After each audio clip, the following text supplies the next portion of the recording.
Bueno, eh, lo primero que hay que tener presente para poder comprender lo que es una constitución es tener primero que nada y saber qué es lo que rige una constitución,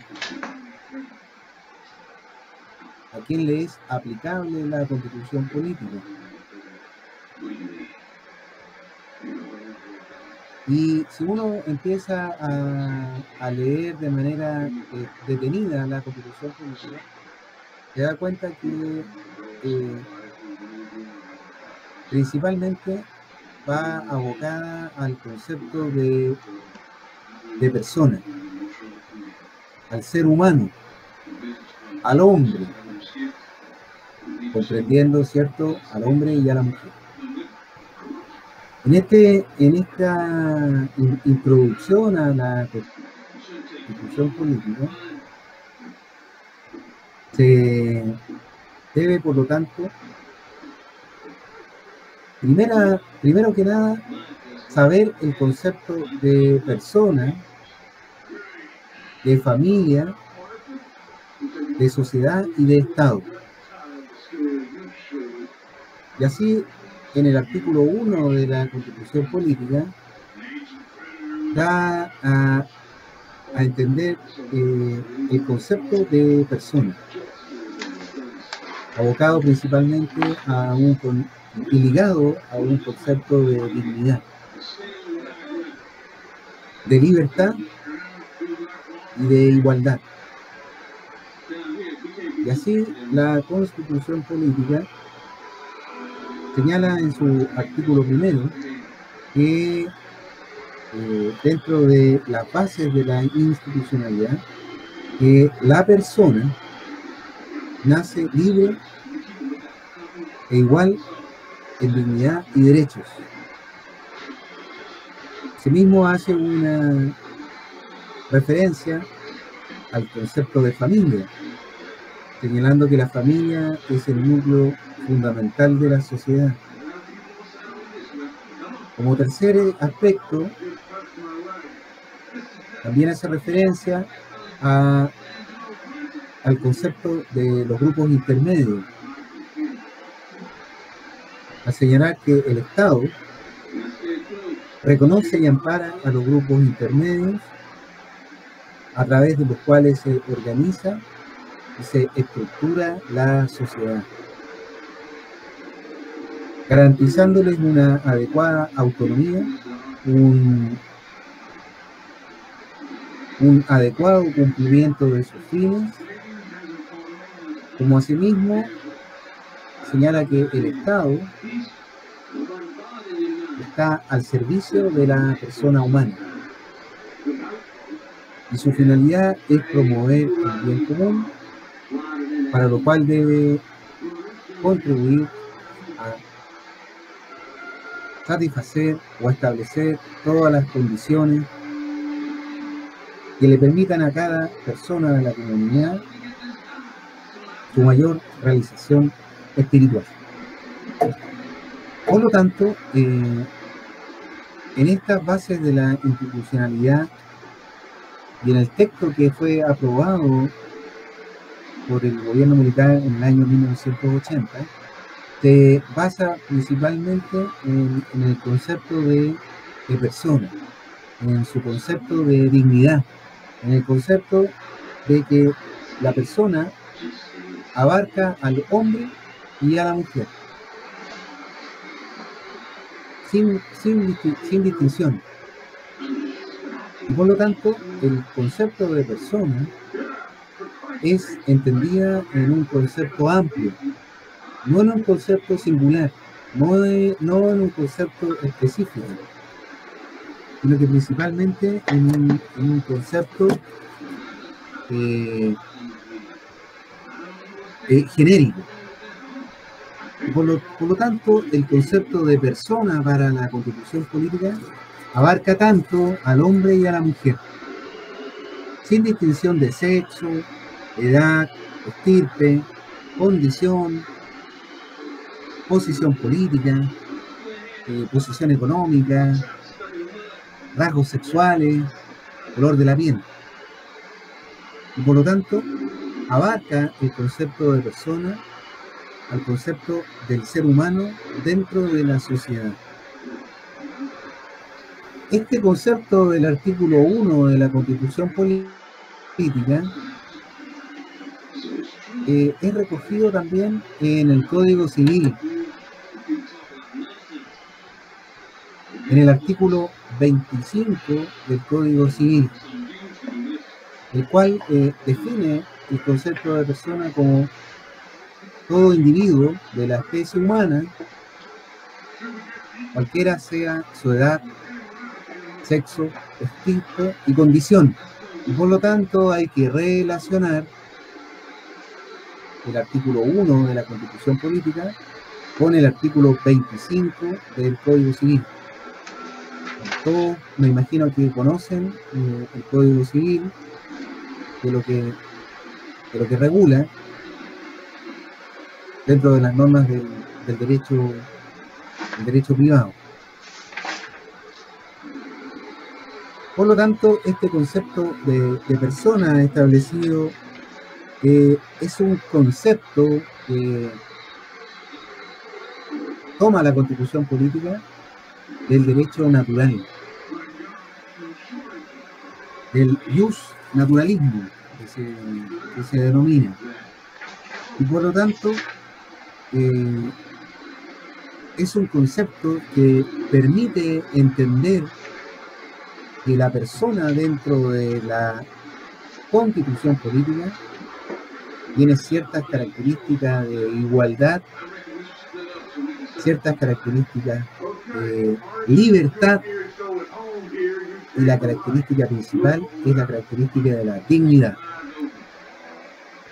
Y por lo tanto, el hombre y la mujer, por el hecho de ser persona, por el hecho de ser reconocido en el artículo 1 de la Constitución Política, tiene, por lo tanto, dignidad,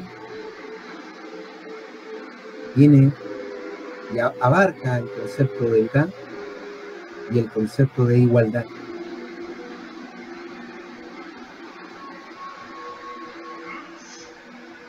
Asimismo, el artículo 1 de la Constitución Política también se debe relacionar con el artículo 74 del Código Civil, que establece, ¿cierto?, el plazo para poder determinar el momento de la concepción. ¿Se acuerdan? El artículo 74 del Código Civil señala la presunción del nacimiento de la persona.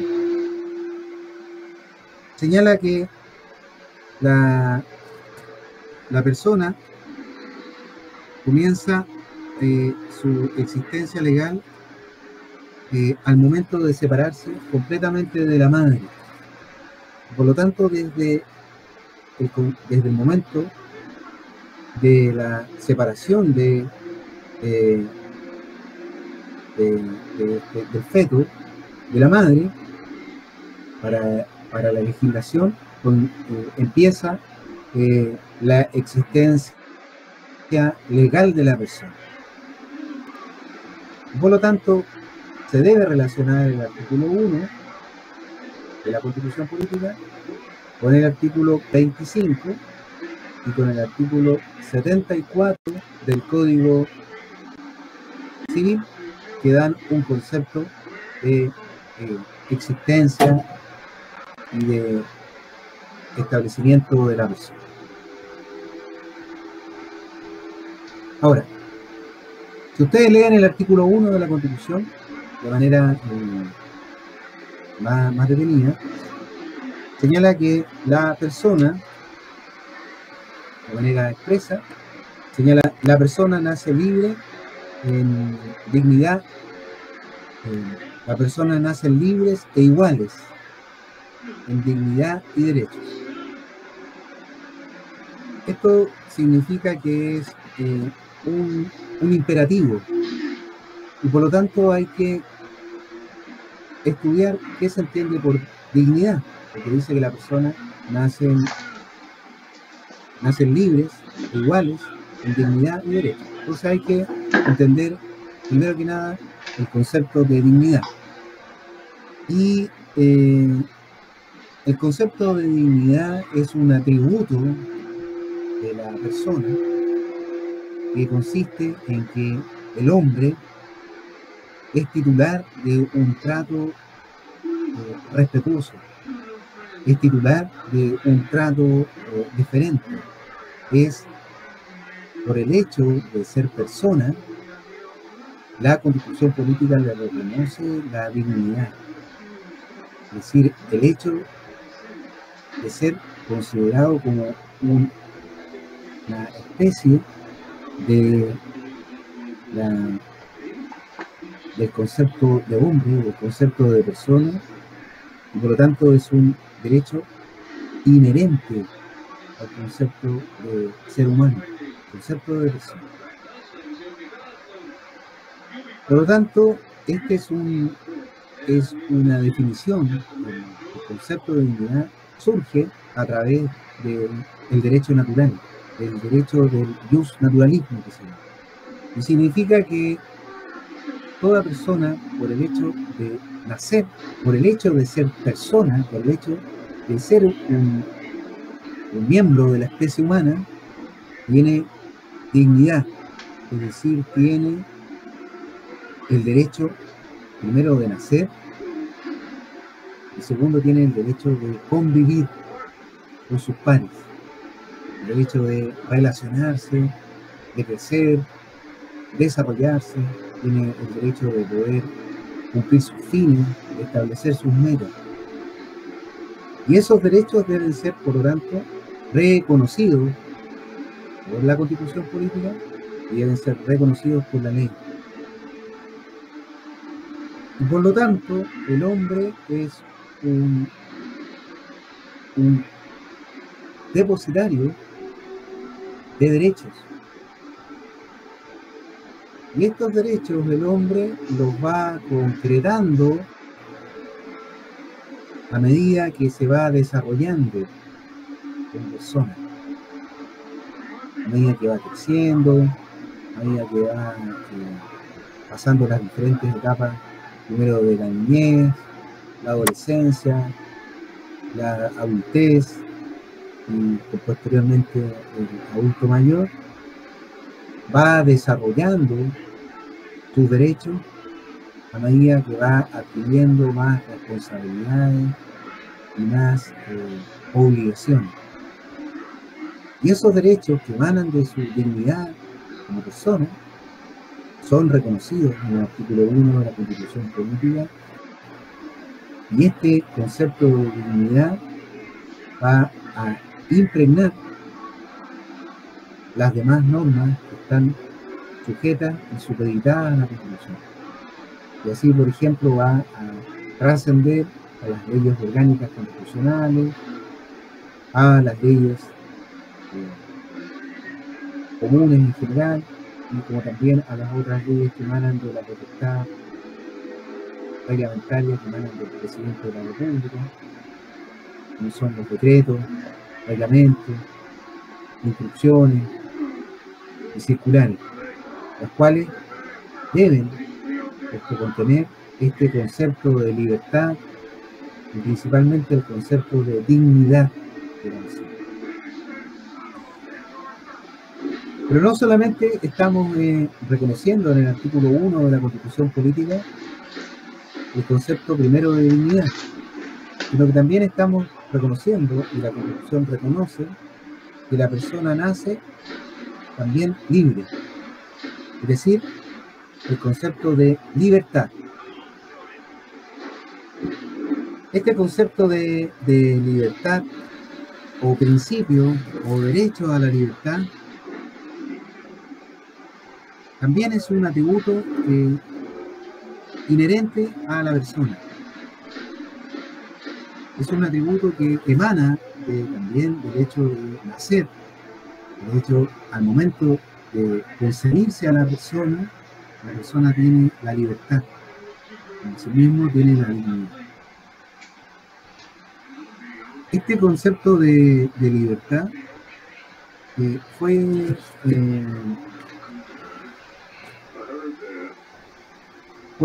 Este concepto de libertad fue reconocido principalmente a través de la Constitución francesa en el año 1789, después de la Revolución Francesa en Francia, que ocasionó el derrocamiento de la monarquía francesa.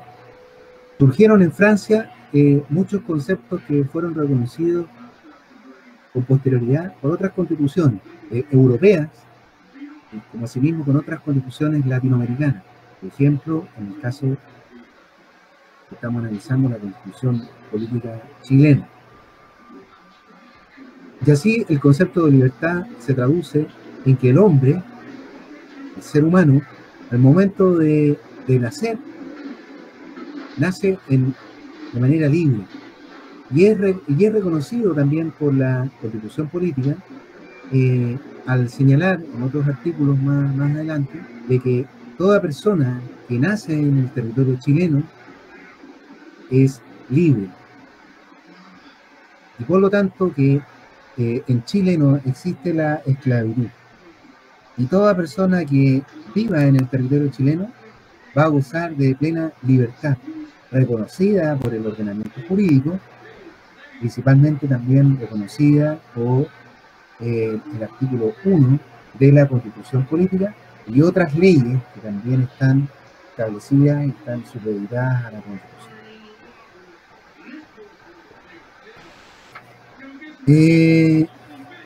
Siguiendo adelante con el inciso segundo del artículo 1, también es importante el concepto de familia, porque el hombre en sí es... Pero antes que nada, antes de seguir adelante, me gustaría interactuar con ustedes